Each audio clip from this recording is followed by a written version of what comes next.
Welcome, everyone. This is the Branford Forum. I'm Dan Rosen. We appreciate your coming today.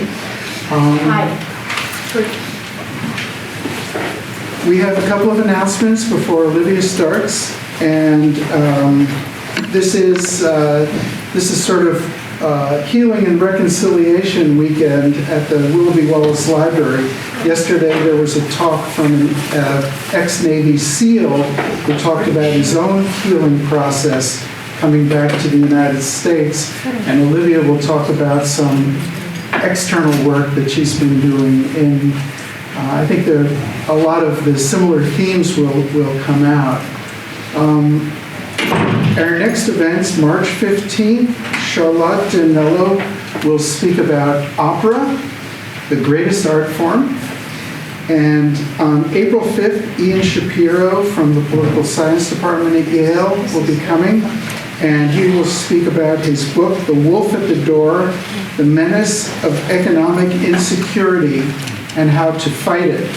So that's very timely. It'll be a fantastic presentation. And the last one of our season, May 17th, Len Kuzmarek and Karuna Alvarez de Lugo. He's a scientist, she's an artist, and they will be talking about creativity in art and science. And for me, at least, it's astounding how many similarities and themes go through. So they'll each talk a little bit about their own work, and then we'll have a panel discussion and lots of discussions from the questions. We're working on our program for next season in the fall. Harold Coe from the law school has agreed to come, and Jacob Hacker has also committed to come. So we have a couple more in the works, and I think it'll be a great season. So if you're interested in hearing about these programs, I have a email sign-up list. We send e-blasts about the programs, no obligations, we don't sell them, there's no problem there. And also for, if you're interested in more information about the Karuna Center, you can put your email on there. You can put it in both if you want, and we'll share that with Olivia, and that'll be a way of communicating. So anyway, Olivia Stokes Dreier will be talking about healing and reconciliation in Rwanda. Thank you so much. So Dan, thank you for inviting me, and I'm really, really glad to be here. So I'm the director of a small organization in Amherst called Karuna Center for Peacebuilding. Everybody wonders what Karuna is. Well, when Paula Green, my colleague who started the organization in the mid-90s, she was working a lot in South Asia at the time, and Karuna is the Sanskrit word for compassion. And she figured if you were going to do peace-building work, healing across deep divides, especially after war, it required a lot of compassion, the capacity to walk in the shoes of the other side. So hence the name.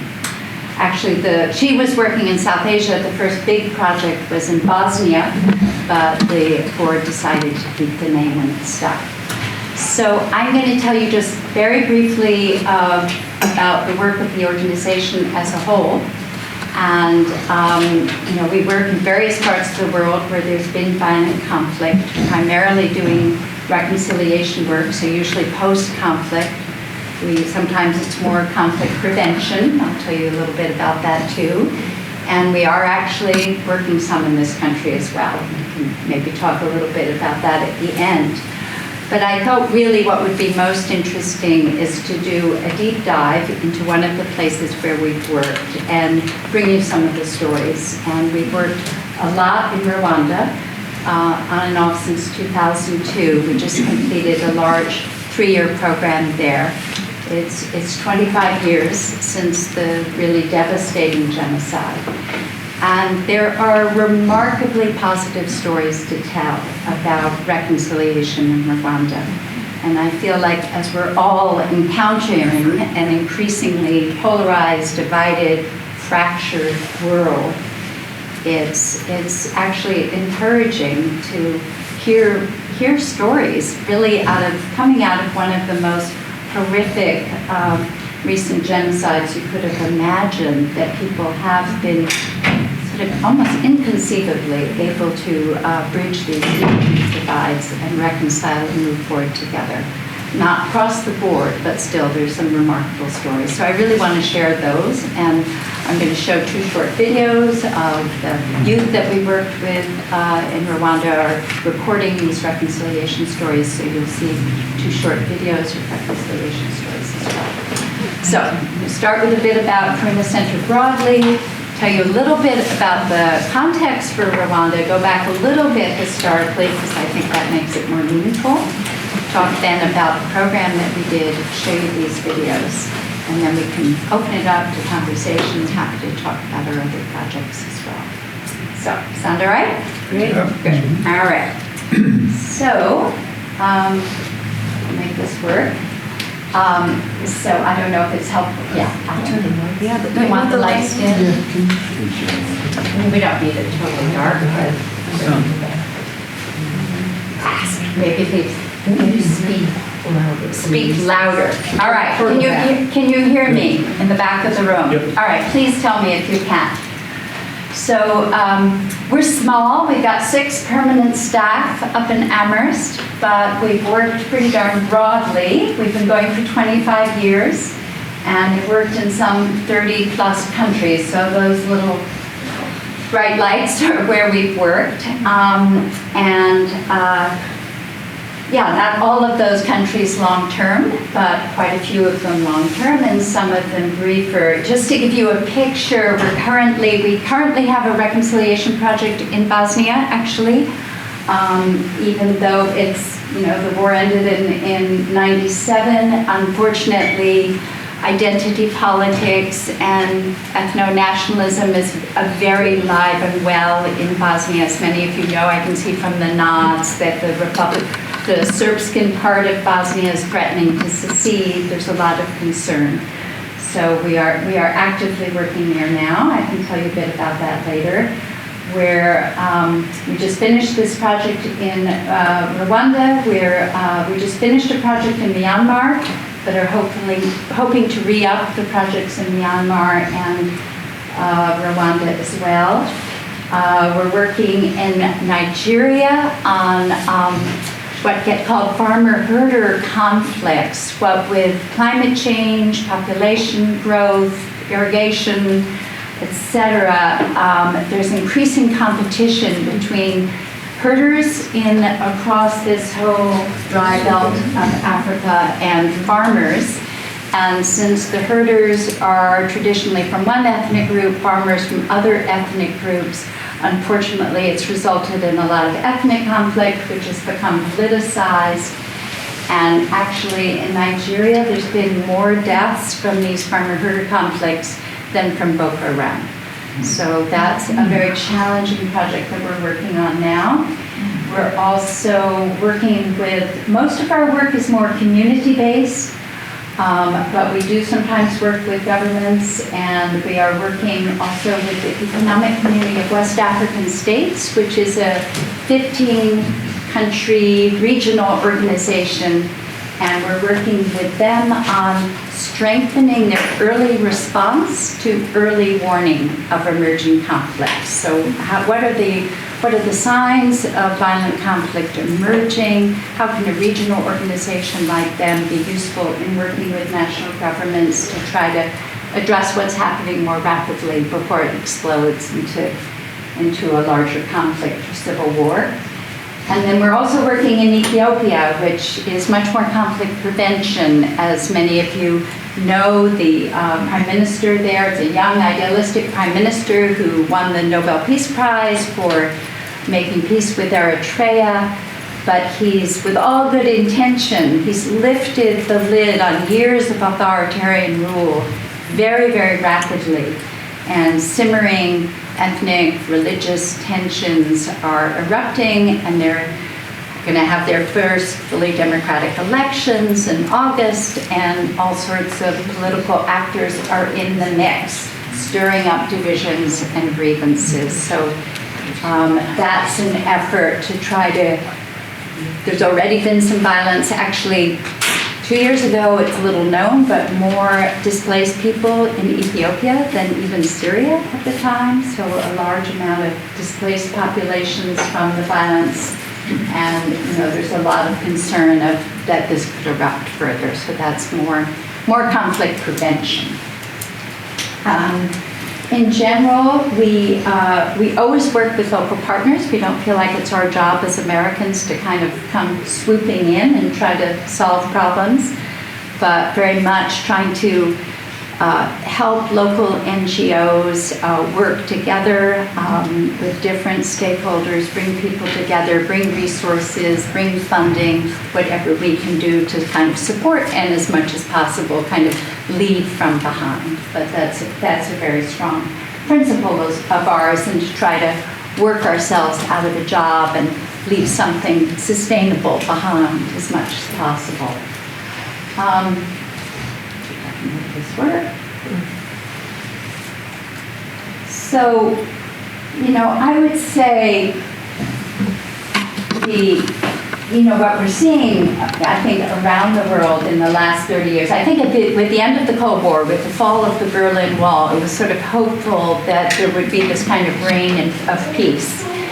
And that instead there's been all kinds of reasons, we won't go into them all now, but a kind of fracturing in many places. There was a certain way in which the Cold War, in this kind of binary way, held things kind of in check, or the Soviets were supporting some client states, the US others. And that what we've seen since then is a lot more internal wars. And these are no longer wars between nation states, so it's not one army against an army. It's much more these civil wars with a lot of non-state actors. And sadly, what that means is that civilian populations are caught in the crossfire, caught in the middle, and huge numbers of civilians dying or being displaced. And many more, the proportion of civilians versus soldiers that die in war in general has really shifted over the years as a result. There's more, 70.8 million people displaced now from violence or persecution of one kind or another. It's the highest since World War II. Unfortunately, many of these conflicts relapse. You get these cycles of conflict, which is why we feel this kind of post-conflict peace-building and reconciliation is so important. A peace agreement does not, alone on paper, does not create lasting peace, because these wars have so cut into the social fabric, especially where you have these different militia groups. You have neighbors turning on neighbors, as many of you know happened in the Bosnian War and in the Rwandan genocide, stirred up by politicians, fear being manipulated. But it's then very hard to really, how do you rebuild the social fabric after that? How do you rebuild trust? So all too often, countries do relapse back into violence. And, we're very concerned too that with climate change and depletion of resources, it's only increasing the likelihood of these kind of conflicts. Actually, where Boko Haram is happening, Lake Chad area up in the Sahel has lost 90% of its water since, I'm not sure exactly when, but in the last 40 years or so. It was a very shallow lake. It's a combination of climate change, over irrigation, but it's totally upset the local livelihoods and increased grievances and made it a much more fertile ground for Boko Haram and other extremist groups to take hold. And as water becomes a scarcer and scarcer resource, sadly, I think the world is going to be seeing more of this. So, I think there are resiliencies, causes for hope. We always, when we're going into a situation, we always try to do a lot of conflict analysis to really understand what are all the dynamics going into a conflict. But we're also always really trying to understand what are the resiliencies that can be built upon, what are local norms and traditions for resolving conflicts, what are strengths that can be really built upon. And, big picture, there's definitely been a reduction of violence over the course of modern human history. Those of you who know Steven Pinker's book makes a big thing of that, I think exaggerates it perhaps. I don't think we've solved this problem. But peacebuilding is growing as a field. There's interest in it worldwide. I think that the rise and strength of civil society around the world and all these NGOs and community-based organizations also increases local resilience, as well as emerging ideas around human rights and equality, changing role of women. Again, this varies totally from place to place, but I think there are norms that are also, at the same time that you're seeing this sort of stress on the social fabric, also with this rapid change into modernity, I think you're also seeing some resiliences that also can really be built upon. So, so I think I really want to, just a little bit kind of a report from the trenches, kind of give you a sense of the real challenges out there. But as I say with Rwanda, I hope I can also give you a sense of hope. And I feel like the stories from places like Rwanda should be spread. We should be hearing about them in this country, and we don't. And that there's lessons to be learned for us, especially as we see our own country more and more divided, more and more polarized. It's so clear that we haven't dealt with our own legacy of slavery, of what we did to indigenous populations and the sort of ramifications of that. So we have a lot to learn from what's happening in the rest of the world. So Rwanda, little landlocked country. It was late to be colonized, one of the last countries in Africa to be colonized. It had a very strong monarchy. It was dominated by all of you have probably heard of Hutus and Tutsis. You remember that from talk around the genocide. So, at the time of the Rwandan genocide, it was referred to old ethnic hatreds, right? It really wasn't that. It was more of whether they were different ethnic groups or it was more socioeconomic groups is hard to say. Something in the middle. So the Tutsis originally would have come from North Africa, probably. Hutus more from the south. They intermingled with an indigenous group there. But the Tutsis had a pretty strong top-down monarchy, and they were the minority. However, if the king bequeathed you with cows, the Tutsis were herders, they had cows. Cows were a sign of wealth. If the Tutsi monarchy gave a Hutu a cow, he became a Tutsi.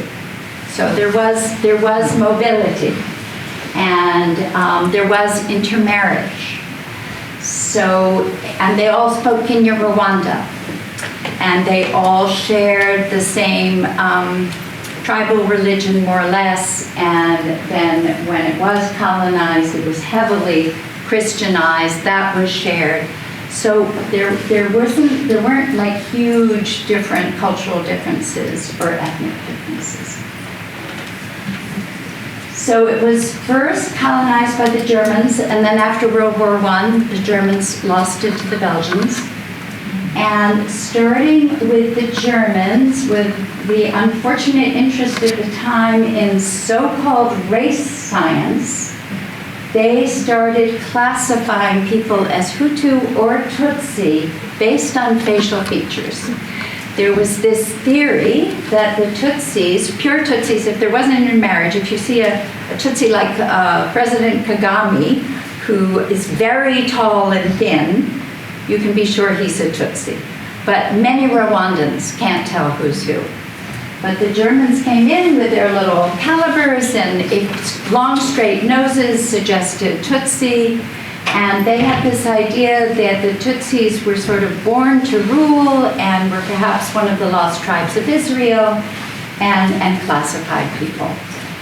And created identity cards. And sadly, it was those identity cards stuck, and it was the identity cards that got shown, demanded to be seen at the roadblocks, and you lived or died depending on what was on your identity card. Interestingly, when the Belgians took over close to independence, there was one theory is that the ruler from Belgium was Flemish, and because the Flemish were experienced themselves as a bit of an underclass in Belgium, there was some sympathy for the Hutus and a little bit more encouragement of the Hutus to sort of really take power, and they were the majority. And so then there were elections, there was a Hutu power movement, they took over, and it was sort of revenge time against the Tutsis. And one thing I neglected to say is that both during the German rule and the later Belgian rule, it was indirect rule, like many colonial powers did. It was very convenient for the colonial power to have this tight monarchy where they could just keep the whole thing in check by keeping the Tutsis in power. So Hutus won the election, and very soon after, they started various pogroms against Tutsi. There was a series of killings that happened kind of over the years, many refugees then in other countries. And oddly, it was a very efficient government, and it was considered by the US and European powers as sort of a development darling, because they were very efficient and good at using development dollars. And kind of a blind eye turned to what was happening to Tutsis, that they were being kept out of the university, kept out of government positions, that there were these pogroms, etc. Massacres, yeah, there were these, that's what I meant by the pogroms. There was these sort of, these kind of smaller massacres, but massacres, absolutely, which is what led to, by the time of the genocide, there were about 1 million Tutsis living outside of Rwanda, almost half the Tutsi population because of those massacres. So, just very quickly, this is not a complete history at all, but just to give you a picture of what Rwanda had to deal with. The Hutu dominated government became more and more nationalistic in terms of Hutu power. Kagame, the current president, pulled together, and he was in neighboring Uganda, had been part of Museveni's army in Uganda. He pulled together a group of exiled Rwandans, and they started incursions on Rwanda. And they were demanding return of all the exiles, of all the refugees, and a power-sharing government.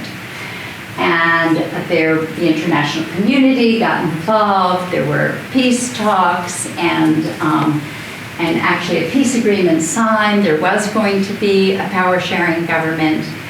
And as the then Hutu president of Rwanda was returning from Arusha, Tanzania, where the peace talks had taken place, the plane was shot down, and he died.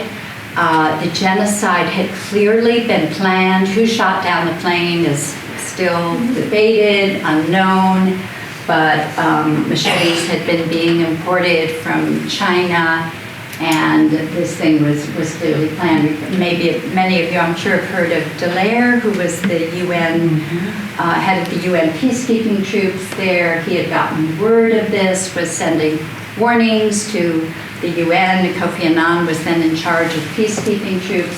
Nobody wanted to do anything, sadly. And it was just horrendous by all accounts. What year was this? This was 1994. Thank you. So, yeah, please stop me with questions if you have them as I go. So 1994, so 25 years from last, they celebrated commemorated, I shouldn't say celebrate, commemorated the 25th anniversary last April.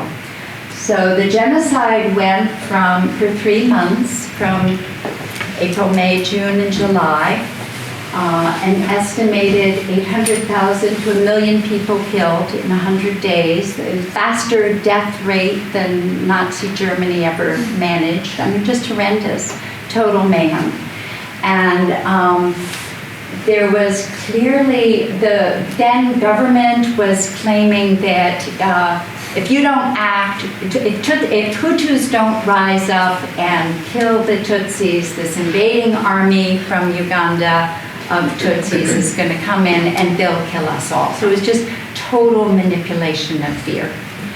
And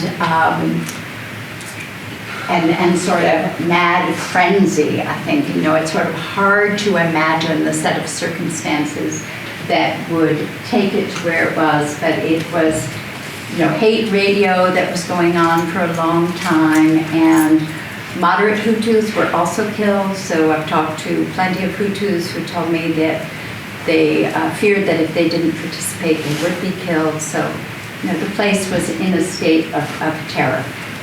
And those, Excuse me. yes, please. Would you mind if I add Please. something? Please, go ahead. The international community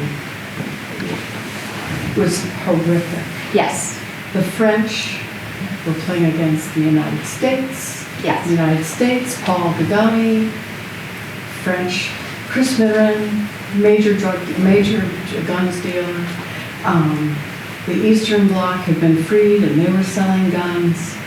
The Chinese came in and sold millions of machetes. They did. But probably one of the most horrific and most confusing things was the Israeli army coming in and training those Hutu how to kill thousands of people within hours. And that's how it happened, that they were able to kill so many people in such a short time. They were trained to be murderers. And it's a horrific piece of history. It disgusting. is a horrific piece of history, and why won't this go on? And he was sort of the international community. He was kind of the one hero. Yeah, please. So how did the Hutus and Tutsis distinguish amongst themselves who was who? It was those identity cards. So you were required to have your identity card with you. Actually, lists were drawn up. I mean, people did know, because it was all registered. So apparently, Did they have a different language? no, same language. But, you know, lists were, it was a very top-down, organized, structured society, I would say, government. And so lists were drawn up of who lived where, who was who, and people had their identity cards, and when they tried to leave their villages because they were frightened, you know, you came to roadblocks and you showed your identity card. So, you know, the Tutsis who survived were mostly hidden by Hutus who were willing to hide them, and that's a whole story in itself. But there are many rescue stories that also came out of this. Yeah. Once the plane was shot down, what was the political situation like? Was it still a Hutu government after that? It was a Hutu government. The plane was shot down. The president was coming back. He had agreed to this power sharing. The more extremist elements of his party were clearly not happy about that. Plane was shot down. He died in the plane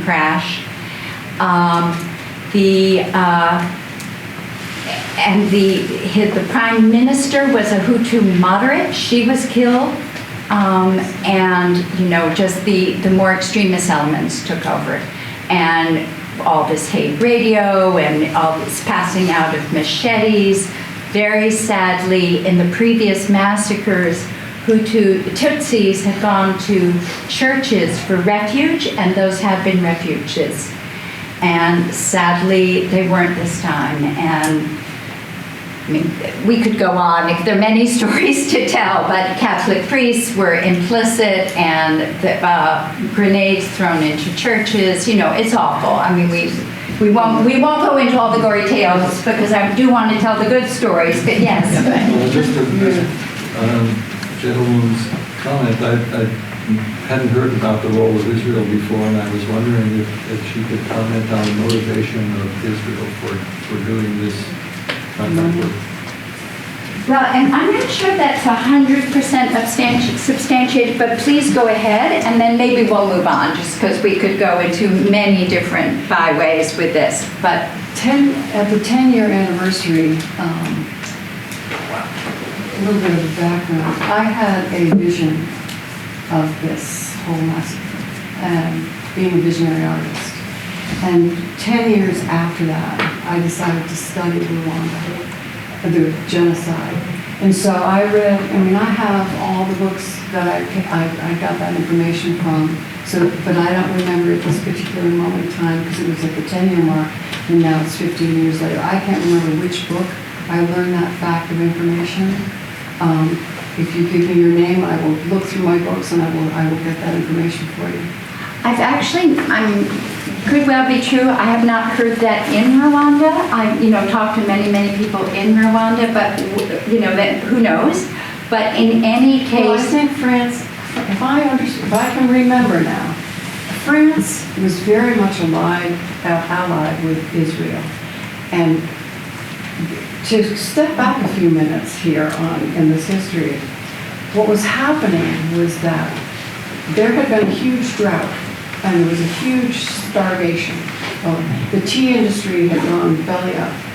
But the World Health Association, the World Bank, was funding Rwanda, and it was 86% of their gross national product was this foreign aid.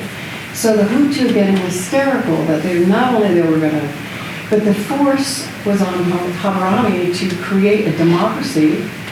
And he was a dictator, and all these people who were under the guise of, his world, they were all now, their world was completely threatened, and it was a belly up time. And it's a really horrific story. Yeah. There's so many factors. The International Monetary Fund had just done one of their, what did they call them?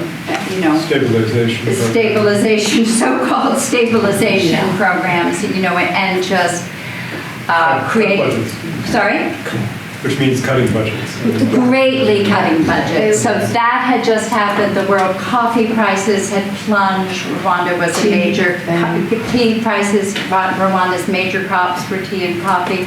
So many things going together. But my sense is that, well, certainly the French played a poor role. That's another story. Harvey was their boy. Harami was their boy. Well, Harami was our boy. That's true. Mm-hmm. And let's see how the story develops. Yeah, let's see how the story develops. Yeah, it's a complex one. But just to say that the internal structure for that level of killing was also there, and everyday Rwandan villagers did not need training in how to kill with a machete, and they were very able to do that, sadly, and grenades thrown into churches, etc. But it was horrific. Quickly, Dallaire was head of the peacekeeping troops. He was begging for support. He said, all I need is 5,000 troops. We can stop this. Things like the hate radio could have been cut.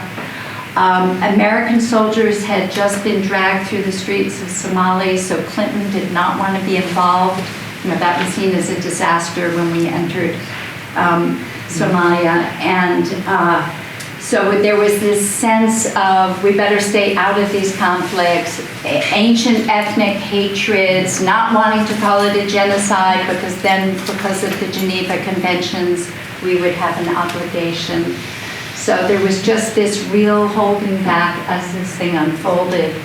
Poor Dallaire watched the mayhem around him, begged for support, begged for the very few UN people he had with him to have permission to use force. It was denied, only in your own self-defense. I mean, it could have been stopped. It's just one of those, a tragedy on so many fronts. Yeah.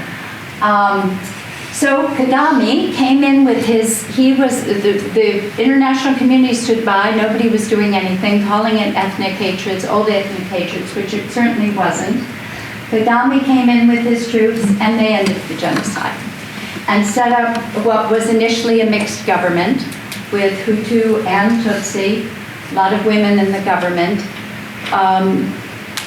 Over the years, he's become something of a benign dictator. I have mixed feelings about him, but it's still very top down. Given that the genocide happened, you would hope that there would be a regime that would encourage more critical thinking. It's still very controlled, but he's also done a lot of good. So it's sort of a mixed bag, and he's still president. He managed to wrangle a third time, twisting things with the Constitution a little bit. But he's a couple of remarkable things that the government did, and then I want to talk about our program. One was this whole Gacaca process. Have people heard of this? The Gacaca, I'm seeing some nods, some heads shaking. No. So so about 1 million people died. It was estimated that probably several million took part in the genocide. Not all of them killed, but there was looting, etc. And what on earth do you do for justice after that? And Rwanda, to Kagame's credit, they had a little commission that went around the countries talking to people. They visited South Africa. They decided that for genocide, you couldn't have quite what the South Africans did. You couldn't have amnesty in exchange for truth-telling, that even though people were actively encouraged by their government to participate in the genocide, pretty much ordered to, that there still had to be some personal responsibility because people killed and looted with zeal. And so they set up these sort of community-level courts. Gacaca is a Kenya-Rwandan word for on the ground. It's kind of based on their traditional method of justice, but it was formalized. And they elected local judges. You didn't have to be literate. You were supposed to be a person of integrity. That was the only criteria, that your community saw you as a person of integrity. And no mention of ethnicity. Could be Hutu, could be Tutsi. And they did a whole process of fact-finding, whole series of trials, and over 10 years, there was almost 2 million cases. Over the years, because I used to teach this stuff and would take student groups there as well as our programs, I probably visited about 10 or 11 of these hearings over the years and found them just remarkable. In what sense? In terms of the level of participation of the community, and that the judges kind of held this whole thing with dignity. Everybody in the community acted as witnesses, so people shared what they had seen and were encouraged to. There was, I would say they varied a bit from place to place. Human Rights Watch actually published a kind of critical report at the end saying this did not meet Western standards of jurisprudence, but the Rwandan government estimated that it would take hundreds of years to try, in kind of normal courts. There was an appeal process, and I got the sense that for the most part justice was being done. It was a very careful, deliberative process. They would spend a whole day or two on one case. And I witnessed people being, exonerated, who had been in jail, who had come out of jail for this. So, I'm sure justice wasn't done in every instance, but I think the way in which it was dealt with was healthy for the country, and I think it would have been very hard to move on to the kind of reconciliation that Rwanda has seen without some kind of justice process. The big weakness, just to say, and then I'll absolutely, the weakness, I think, was that the Rwandan government said this is just for genocide cases. So when when Kagame's army came in, they were called the RPF, they did commit some atrocities, and you can imagine a Tutsi army coming in and just finding, villages completely wiped out, just bodies everywhere.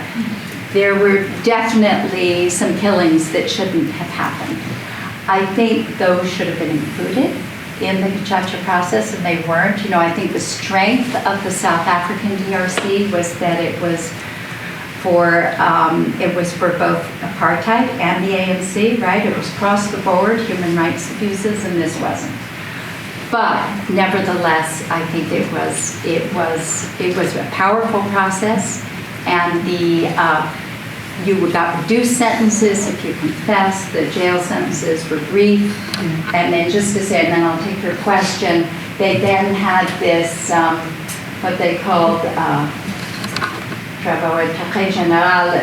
work in the general interest. Instead of being in jail, you could do community work that was for the benefit of the community, and they built houses for genocide widows, roads, terracing land,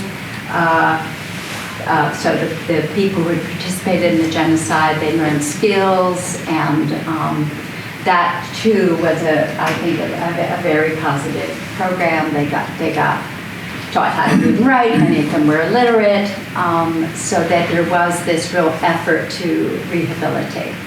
But yeah. You half answered my question. All right.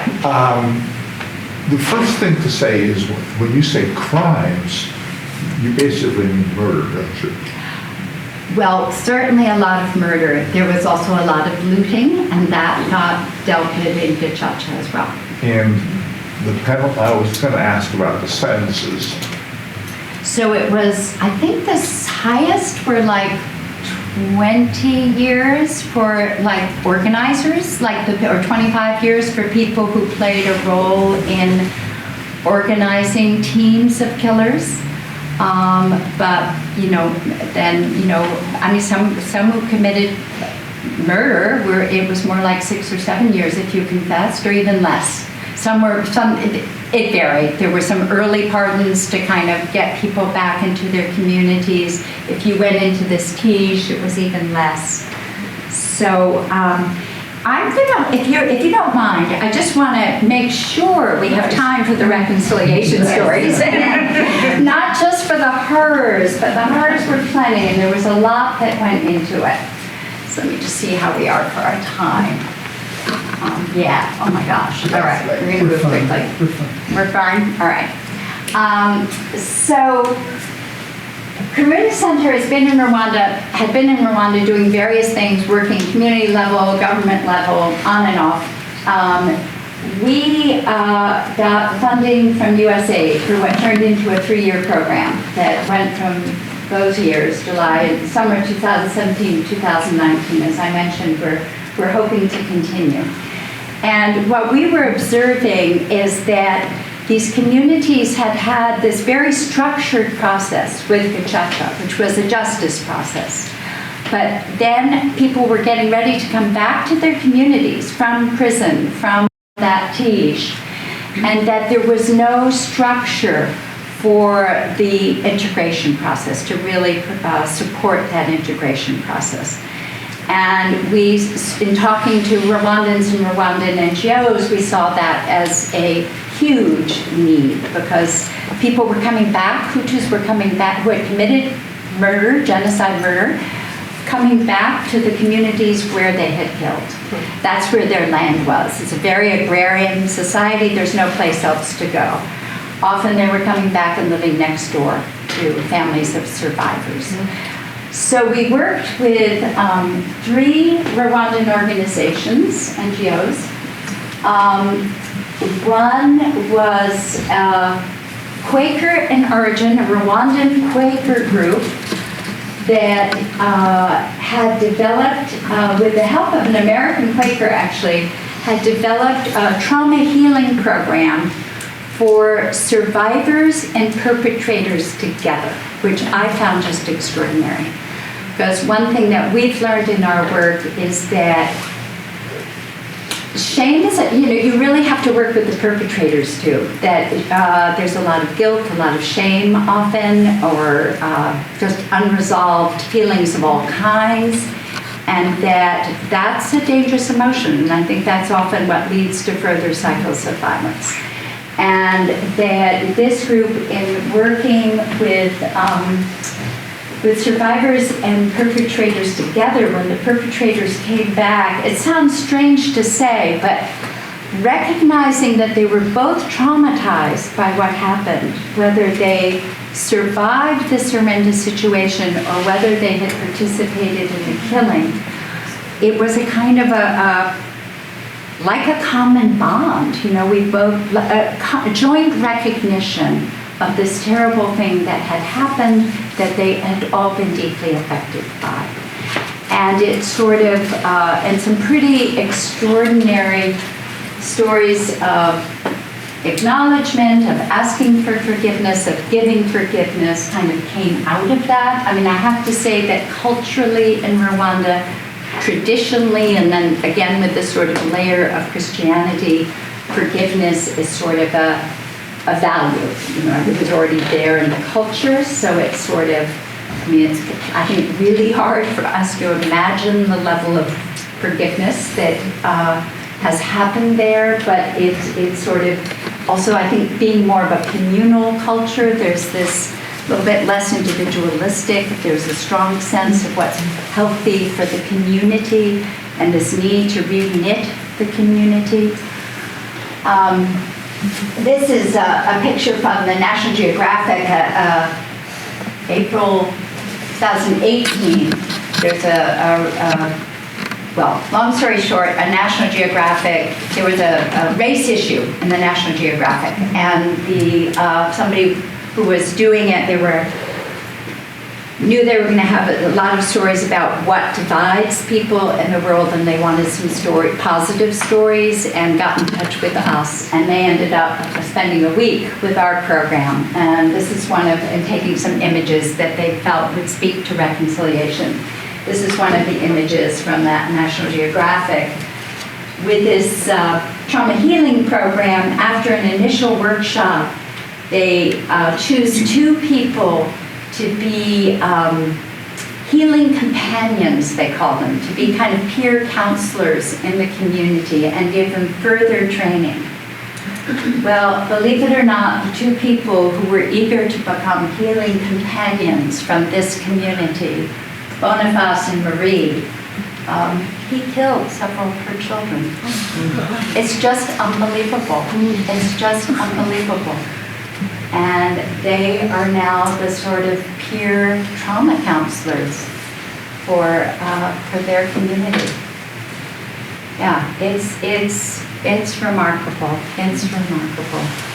And I think from talking to the survivors, what makes a huge difference from them is when the ex-perpetrators are able to actually speak the truth of what they did, to acknowledge, to tell where remains are if they haven't been found already. They used to tell me a lot about half confessions. Well, that was only a half confession. They want a real confession, a real acknowledgement, but they also recognize that that's a process, and it deepens over time. And these stories didn't, these reconciliation stories didn't happen overnight. So, Excuse me. I'm sorry. Yeah. Had he been in prison for what he did? He had, and I actually don't know how long, but he had, and now I should find out. He had been in prison, absolutely, and then come back. Yeah. I just wondered what your center's role is. Do you go in and teach the reconciliation process, or Are there other agencies that teach that? So, Because it's yeah. quite a skill. Yeah, so we do in some parts of the world. And in Rwanda, we felt we had in the past, but with this project, we felt this Quaker group was doing really strong work. Then there was this other group doing dialogue clubs around all the issues that were coming up in the community, because it's really complicated. Who told whose land, and which cows were killed, and why is the children of the Tutsi family getting money from the government to go to high school, but the Hutu kids aren't. I mean, lots of issues. So the dialogue clubs were addressing all those issues, addressing the problems that were cropping up as the ex-perpetrators were coming back.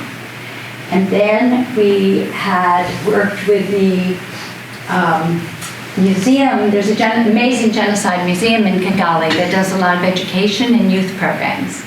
So in the same communities, we have the home healing going, the dialogue clubs going, and these youth clubs.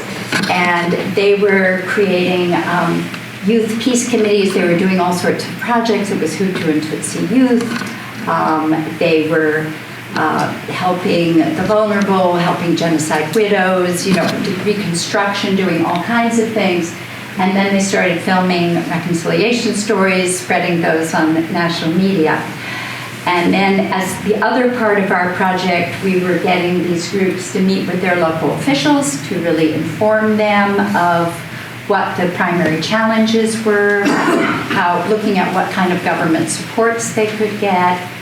I went over, this was my role, for what we called national listening sessions, where we brought members of the community into the capital to meet with relevant ministries, parliamentarians, so really speak truth to power about, not to have those dignitaries hold forth, but to really hear from community members what they were actually encountering, what was working, what wasn't working.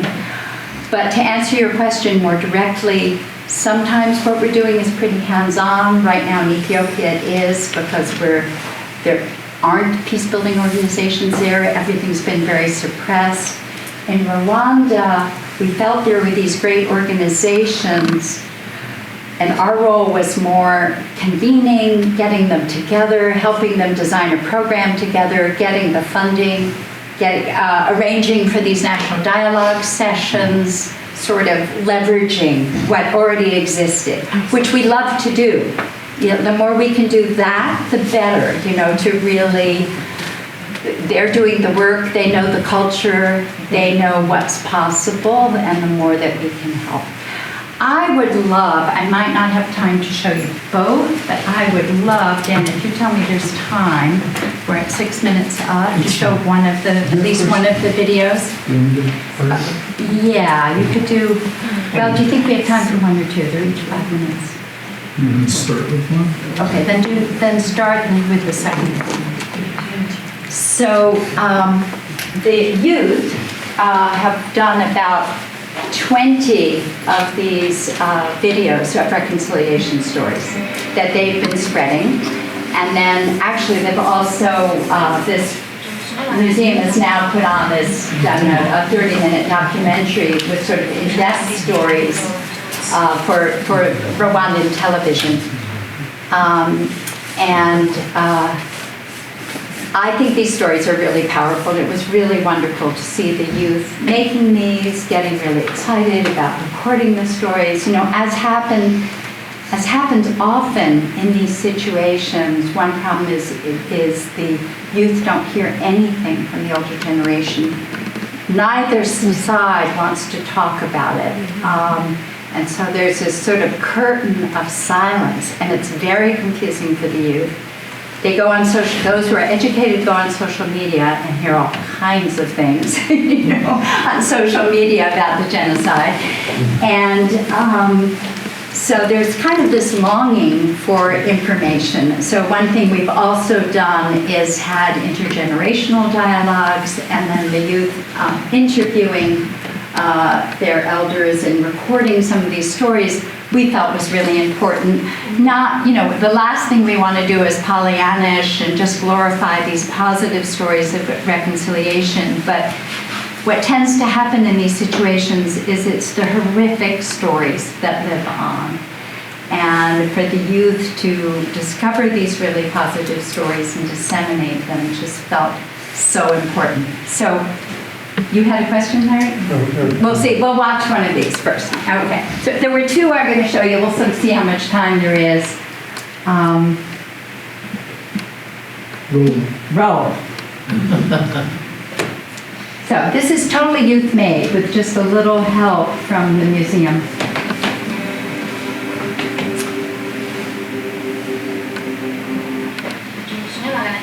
Maybe turn the light so you can see the subtitles.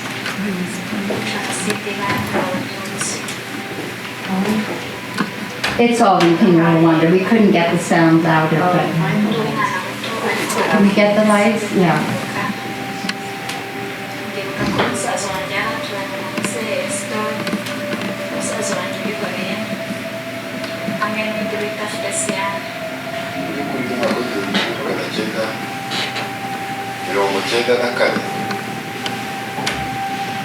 Kahita isenga nizera ko yarakiri umwana. Icyo gihe habaye ibikorwa bibi bya jenoside yibasiye kwica abatutsi. Nagiye mu ibitero byishe musaza we bitaga Uwihoreye. Yaramaye barajyana bajya kubaha umubyeyi wanjye nabo baricwa hasigara mama wanjye hasigara turi bake. Uwo muhungu ndi kuvuga yabanje kujya tuza tukamuhisha, noneho hajya kuza igitero kuko bamaze kumenya ko ari wanjye, ye bakomeje kugenda bashakisha cyane bamushakaho bakamubura. Igitero kijya kuza kimushaka, nibwo bamubonye baramufata, bamujyana Nyamugongo. Mu by'ukuri twese twaragenda icyo gihe, nanjye narabakurikiye bajya kumwicira mu ruzi. Jenoside irangiye duhungutse, twaraje tugeze inaha, musaza Isidori arafungwa, amashije gufungwa arafungurwa, ageze Igahara aratwegera atubwira ko yagiye mu gitero cyagiye kuroha abasaza bacu Nyabugogo ku Kagera. Abitubwira neza ndetse atubwira n'andi makuru ya musaza wacu undi muto nawe bajyanye inyuma yitwaga Ndayishimiye, atubwira n'uwamujyanye. Araza arirega, tumuha imbabazi tubikuye ku mutima. Njye narabegereye mbabwira uko byagenze, mbasaba imbabazi ko nanjye kuko ni ngombwa, niba waragiye mu bitero nawe mu bicanyi mwarajyanye. Aho kanya rero ubwo ruhare nawe wagombaga kurwishyiraho, nawe wabaye umwicanyi. Icyo gihe narabibasobanuriye, barabyumva. Mu by'ukuri babyumvishe nabasabye imbabazi barazimpaye. Mu by'ukuri nk'iyo duhuriye ku masambu duturanye amasambu ku isambu, ariko ntabwo mwishisha. Naje gukora ubukwe, ndibaza Isidori naramutumiye, ndibaza yaradutwerereye. Muri make nagiye nk'umukino runaka nkabura ababyeyi, yansinyira mu buryo bw'ababyeyi banjye, nciye ku inyota inyishe bababenze. Mbese mu buzima busanzwe yaba afite ikintu nashobora namufasha, nawe mfite ikintu yamfasha kuko bijya bibaho. Tubanye neza pe, nta kibi cyabo, nanjye ku ruhande rwabo rwose nta kibi banyifurizaho, kandi nanjye nta kibi bifurizaho. Ndetse byakabaye n'ibintu bibabaje cyane n'aka kanya iyo tubyibuka, kuko nk'aho ngaho twanajyagayo ariko ari mu miryango. Nk'ubu papa we yari atubereye ba data bukwe impande zombi, kuko dufite na data wacu ufite shangazi irasenge. Noneho natwe hari umwana wo kwa mama wacu wari ufite umukobwa mukuru wa Ndayisenga ufase wa.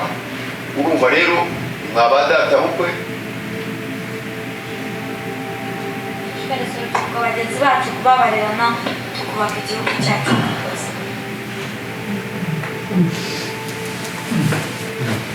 The other one is different. I think if we have time, it would be great. So let's see the other one and we can talk about it.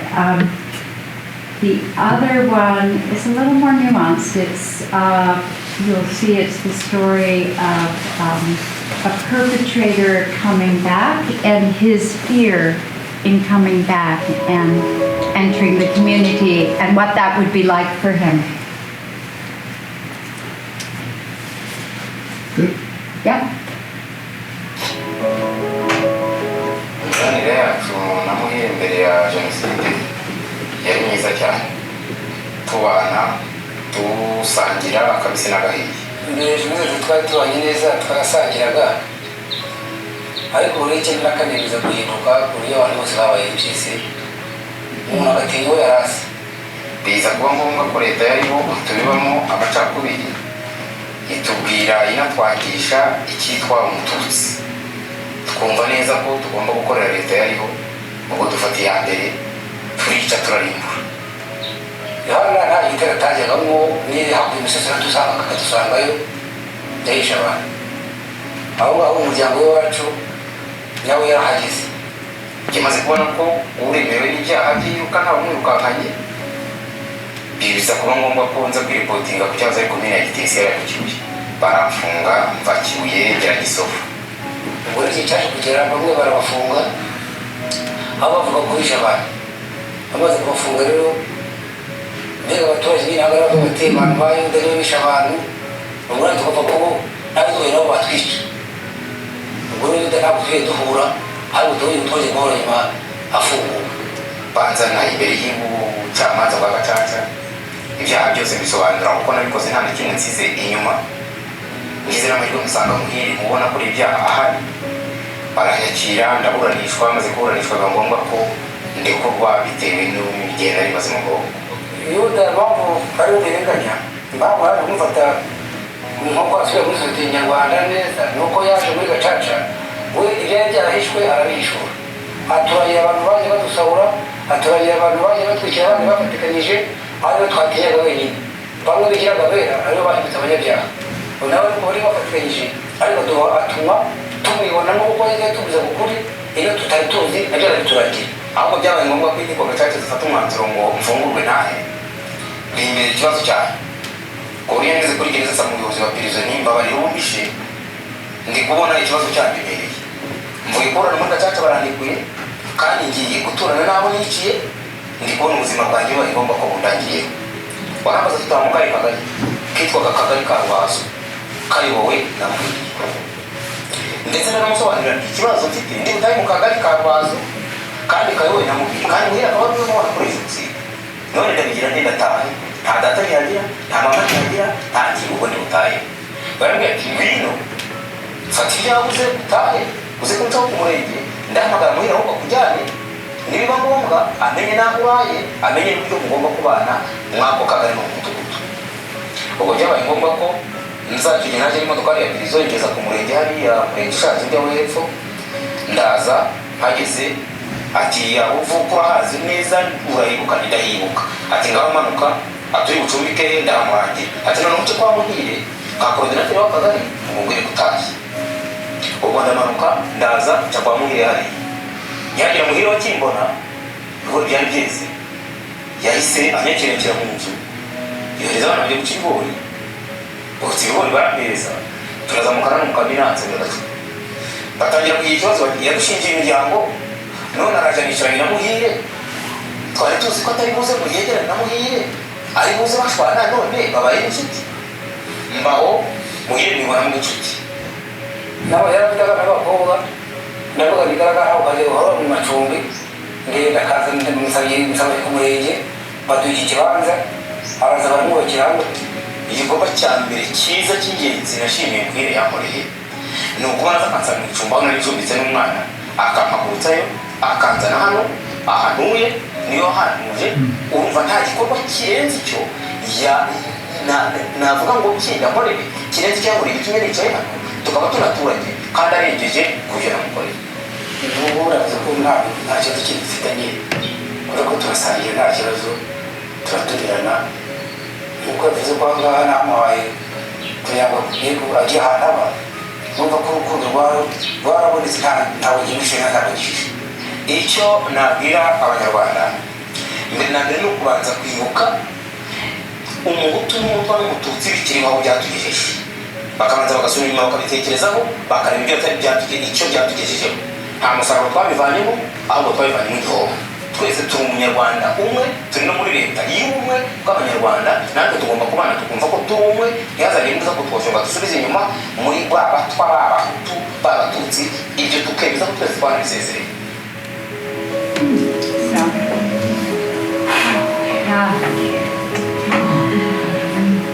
I hope you could see the subtitles more or less? Good. That really brings it home more. It does bring When it you home. see the visuals and them speaking. Yeah. It's almost incomprehensible. It's almost incomprehensible. Yeah. Because of the way we are. Yeah. I can't say it's happened to that extent in the capital city. You know, this is much more in the villages, and a lot of Rwanda is villages, and community. There is community. You're living right next door. I've had villagers describe to me that the pain of separation or awkwardness or silence is just too awful, and these are people they knew before, right? So there's this kind of relief at the reconciliation. But is it rare? No, it's not rare. It's not rare in the villages. It's not rare in the villages. And what's happening in the cities? It's avoidable because you're not living next door to the people who killed your family members, right? But the killers still come back to live in their own city? Yeah, I mean, most of Rwanda is very agrarian, small villages. There's really, a couple larger towns. There's a small university city, and then there's Kigali, where the capital is. The other, not to divert us, but the other strange thing, dynamically wise, is that the returning Tutsis from all the Anglophone countries are the new elite, and I have to say that they dominate the capital, the government positions, and the businesses. And so there's almost a bond between the survivors, Tutsi survivors, and the Hutus, who were all educated in French. And so there's new divisions and new splits. I can't say that everything is rosy. It never is, right? But, I mean, these stories just still are pretty extraordinary. And I think Cha-Cha played a huge role. I think this Tige program played a huge role. I think it's not just us. There's a lot of, the churches, the mosque, there is a fairly strong Islamic community. I mean, there's a lot of good work being done. And I think a lot of sense of this collective horror of what happened. And we do not want the same for our children. So there is a strong motivation that's quite palpable to create something different. Perspective. Yeah. One of the take us back to what Human Rights Watch said about there not being. I think that one of the things that's come straight at us. Speak louder so everybody. One of the things that has come straight at us from these two stories, these two films, is the power of the Cha-Cha. And that everybody gets to come clean. You've done something wrong. You get to come clean. There's no fancy lawyers, that you pay off to get you off the hook. You come clean. Everybody decides, like what is going to be, community service, go plow somebody's field, something that you have to do something, and then everybody gets to move on. And I think that if we were just to take the dynamics of the cha-cha, that alone, and understand that forgiveness, love, moving on, but we could take a lesson from this in our own culture as far as, creating community around, think of all the people that have done things wrong and they've all gotten off by their fancy lawyers and we have to move on regardless, right? What? Sure. No, so I see several hands, so rather than me respond, go ahead. So a question that is actually derived from that comment is the idea of a culture that has such a strong community base. Yeah. How can you teach that in another culture that might not have that community base, where that need for the perpetrator to receive forgiveness from the victims is not present? Yeah. I mean, that's a great question. And I do think that in Rwanda there was that to draw from on the past, yet for a good period since independence, so for 25 years or whatever it had been before the genocide, there hadn't been justice, right? That those massacres that you referred to happened with impunity, and nothing was done because they were Tutsi and they were overlooked.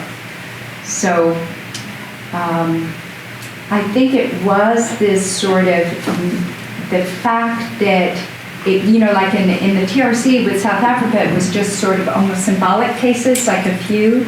I think the fact that this happened in every village and every community in Rwanda over a period of it went on for 5 or 6 years, once a week, everybody came together. That was very powerful. And I think, Hutus and Tutsis during that time hadn't lived together so happily. But I think that really brought the community together.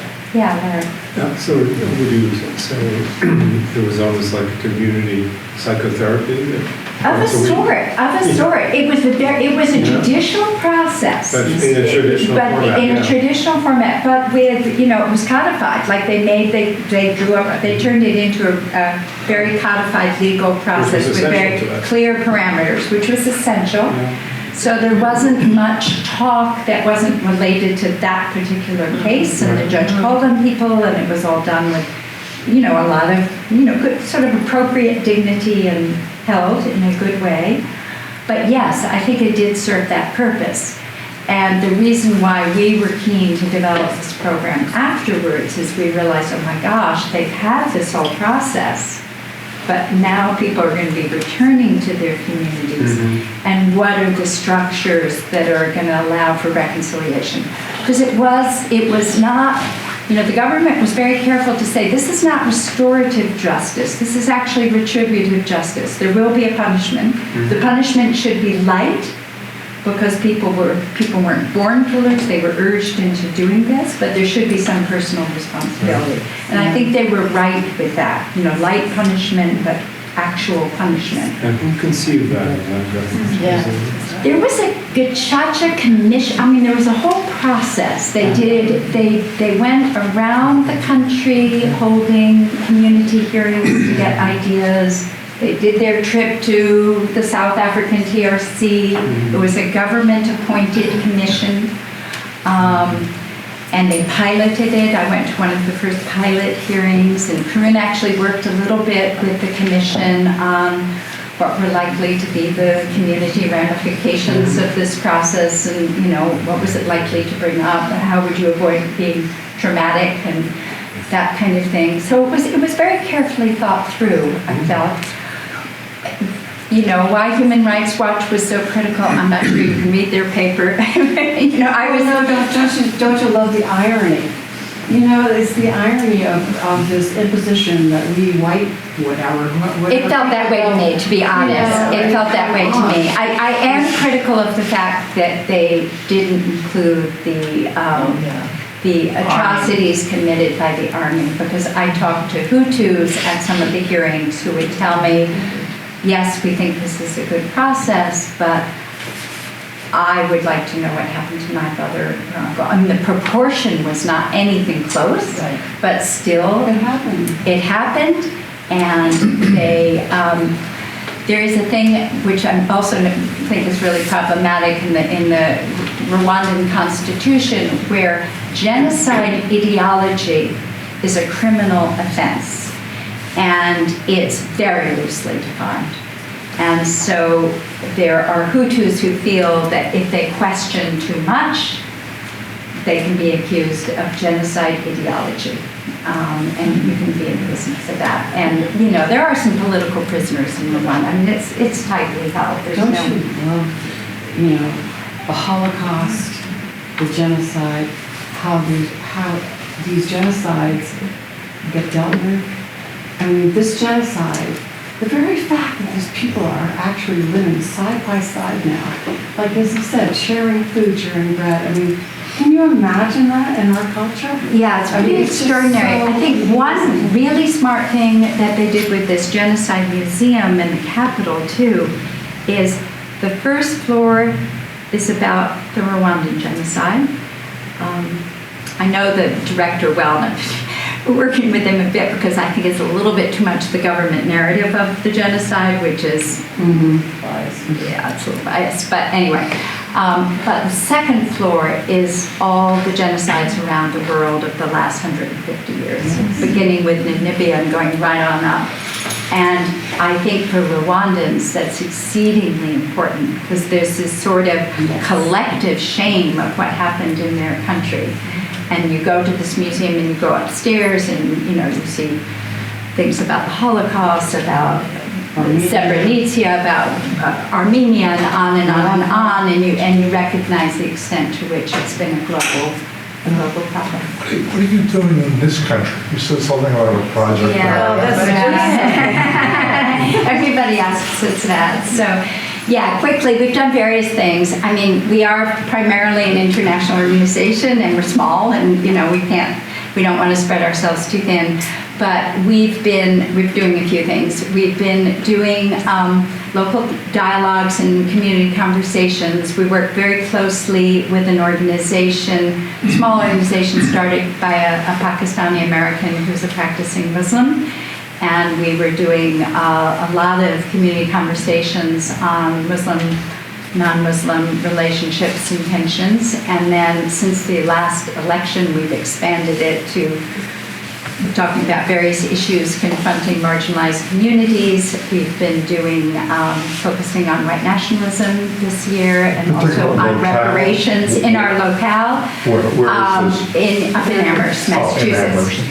We're now, since it's the 400th anniversary of the landing of the Pilgrims in Plymouth, where this year we're going to focus on our indigenous history in the so-called Pioneer Valley, and looking at the past and present. I had no idea that the Nipmuc language, Nipmuc was the major indigenous group, and that their language is still being spoken, and that there are quite a few living. So we want to really look at that and form a working group to think about memorialization, if people are interested, if indigenous groups are interested, as well as, especially since we're in the town of Amherst, and Jeffrey Amherst played a terrible role with smallpox on blankets, and to think about reparations in the broadest sense of the word. There's some very interesting things being done. We're making public lands or land trust lands available to indigenous populations for traditional cultural practices. Somebody in, I know someone in Vermont who's consulting with the Nature Conservancy nationally on this, so he's going to come work with us. And then one of my brothers works on climate change issues. So we've been helping facilitate dialogues amongst people with different ideas about what should be done about climate change. So that's something that takes us out of our local area. But that's sort of a brief, yes. Maybe one more question? And there's one in the back, or? Go Go ahead. You hear that? Two more questions, everybody. Okay, I was just going to add on what you were just saying. I think to prevent any kind of consequences of the upcoming election, I think political party division should be worked on strongly and consistently too. Yeah, our founder, so that is one more thing. I mean, that's like such a huge thing to take on, right? So we're trying to be realistic about what little of us can do. But our founder, Paula Green, who's now in her 80s and still active and engages with us on different things, she comes from the town of Leverett outside of Amherst, and they started something called Hands Across the Hills, and they connected with a Trump supporting community. Nobody voted for Trump in Leverett, so they connected with a community in Appalachia where everyone voted for Trump. And they've been having these exchanges. And it's been widely picked up in the media because it was sort of such an interesting story. So New York Times, BBC came, and German television and so forth. So as Paula will say, we didn't do that much really, this little group getting together, but it's had great symbolic value. And so we're going to now, they started, it's just two communities working together, but now we're going to kind of work with them on that and sort of see where to take it. We're not quite sure. Because I see it as such a powerful preventive measure rather than as a consequence. We're getting so polarized in this country. We are. I hope those exchanges aren't on Twitter. Right, exactly. They're not on Twitter. They're face to face. Exactly. Yeah. So you had. Yeah. So you talked about the fear, or how a lot of societies there's like a relapse of violence. Yeah. Is there any fear of that in Rwanda, or has there been?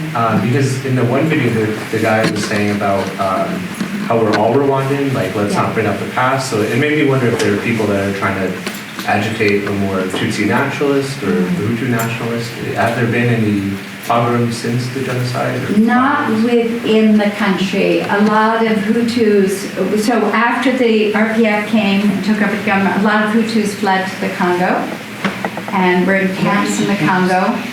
There have been, at first, a lot of incursions from the Congo into Rwanda. Unfortunately, Rwanda used that as an excuse to join the war in the Congo, and I think resources were also an interest, but never mind.